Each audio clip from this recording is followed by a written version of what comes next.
പണ്ടത്തെ സിനിമയൊക്കെ എടുത്ത് നോക്കിയാൽ കാണാം. ചിലപ്പം കർണാടക എന്ന് പറഞ്ഞ് കാണിക്കുന്നത് നമ്മുടെ ഇവിടുത്തെ ഏതെങ്കിലും ഹോട്ടലാണ് നമുക്ക് തന്നെ അറിയാം, പുറകിൽ കന്നഡയിൽ ചുമ്മാ ബോർഡ്, ആ സമയത്ത് എഴുതി വെച്ച ബോർഡാണെന്ന് പറയും. പക്ഷെ ഇപ്പോൾ പ്രേക്ഷകർ സിനിമയെ ഭയങ്കര സൂക്ഷ്മമായിട്ടാണ് നോക്കുന്നത്, ഭയങ്കര അനാലിസിസുമാണ്.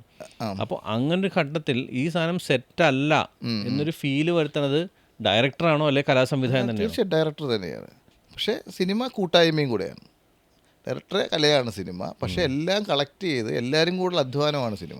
ഒരു നല്ല ഡയറക്ടറുകൾ വന്നു തുടങ്ങിയപ്പോഴാണ് സിനിമ കാലഘട്ടത്തിന് മാറ്റം സംഭവിച്ചുകൊണ്ടിരിക്കുന്നത്. അതായത് പുതിയ കാര്യങ്ങൾ പഠിച്ചിട്ടാണ് നല്ല നല്ല സംവിധായകർ വരുന്നത്. അപ്പോൾ അവരുടെ ടെക്നീഷ്യന്മാരും നല്ലതായിരിക്കും. അപ്പോൾ അവരങ്ങനെ നല്ല ടെക്നീഷ്യന്മാരെ സെലക്ട് ചെയ്യുള്ളൂ. അപ്പോൾ നമ്മൾ എല്ലാവരും മോശമാണെന്നല്ല ഞാൻ പറയുന്നതിൻ്റെ അർത്ഥം.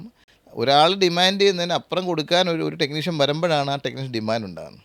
ഇപ്പോൾ ബ്രഹ്മയുഗം രാഹുൽ ചെയ്യുന്ന സമയത്ത് ഞാൻ ബ്രഹ്മയുഗത്തിൽ നമ്മളെ വിളിക്കുമ്പോൾ രാഹുൽ കണ്ടതിനപ്പുറം എന്നെക്കൊണ്ട് ചെയ്യാൻ പറ്റുമോ, ആ ചിന്തയിൽ നിന്ന് പുറത്താണ് നമ്മൾ അത്രയും വിശാലമായി അതിനെപ്പറ്റി പഠിച്ചു പോകുന്നത്. ആരും കാണാത്തത് പുതിയ കാണിച്ചു കൊടുക്കുക, അവിടെയാണ് ആർട്ടിന് പ്രസക്തി ഉണ്ടാകുന്നത്.